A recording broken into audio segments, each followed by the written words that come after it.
Ratusan nelayan yang ada di Musi Banyuasin menerima bantuan paket mesin perahu dan konverter kit dari BBM ke BBG.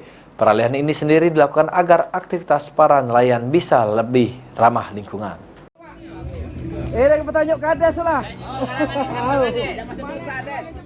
Sebagai upaya pemerintah Kabupaten Musi Banyuasin dalam meningkatkan kesejahteraan masyarakat khususnya para nelayan terus dilakukan, salah satunya dengan membagikan bantuan berupa ratusan paket mesin perahu berbahan bakar gas kepada ratusan nelayan di Desa Rantau Panjang, Kecamatan Lawang Wetan, Musi Banyuasin.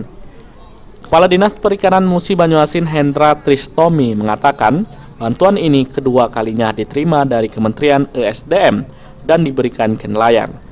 Sebelumnya tahun 2020 bantuan diberikan kepada 1.036 nelayan. Kini tahun 2022 bantuan disalurkan ke 355 untuk nelayan. 2022 ini Muba mendapatkan 355 untuk nelayan sasaran untuk 2 kecamatan, 187 untuk Kecamatan Lawang Wetan dan 168 untuk Kecamatan Bebatuman. Adapun kriteria yang mendapatkan, yang pertama warga ber-KTP Musi Banyuasin, yang kedua mempunyai Kusuka, dan KTP-nya itu pekerjaannya nelayan.